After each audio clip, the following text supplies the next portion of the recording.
The third question, there are two things given.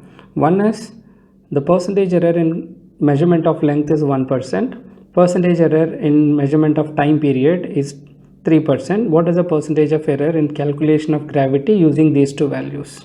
So what they have given, what is percentage error in length? That is change in length to the original length into 100. That is delta L by L into 100 is what? This value.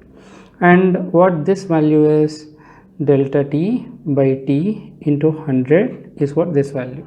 So you will be doing this experiment in this year later on. We will be using a simple pendulum and we will find the time period, and we also measure the length of the pendulum. Using these two values we will be calculating the gravity. We know the relation connecting time period of the simple pendulum with gravity and length. T will be equal to 2 pi root over L by G. This is what we are supposed to find out. So what are we going to do is just square it. So this is T square equal to 4 pi square into L by G. Rearrange to have G over here. So G will come up here, T square will go down here. So this value will be equal to G equal to 4 pi square into L by T square.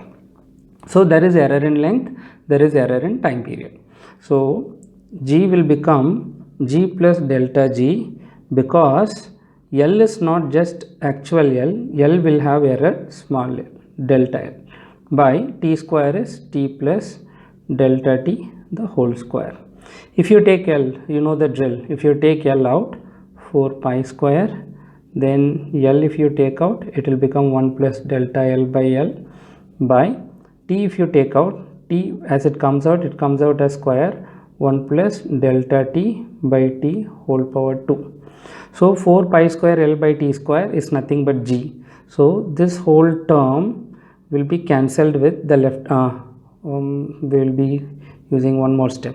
On the left hand side, if you take out G, it becomes 1 plus delta G by G, which will be equal to 4 pi square L by T square into 1 plus delta L by L into 1 plus delta T by T whole power 2. When it comes up, it becomes minus 2. So these two things will be cancelled. So 1 plus delta G by G. I'm not in a hurry, I'm just working out slowly. By now you would have arrived at the answer now. So into 1 plus delta T by T. You know that we have already discussed this thing, 1 plus x whole power n, especially delta T is very small. That means delta T by T is very, very small value. This is going to be 1 plus nx. So if this is n, this will be 1 plus nx. Other terms we will be neglecting. This is a binomial expansion. So using binomial expansion, if we write only two terms, 1 minus 2 times delta T by T. So here we should remember one of the important property of the error. Errors will always get added. There is no subtraction in the error. So when you multiply each of the term inside, so 1 minus 2 delta T by T. So the plus or minus will come. Since errors will always get added, we use the plus symbol, then multiply these two, plus delta L by L, minus into plus minus, but errors are going to get added. So it is delta L into 2 delta T by L into T.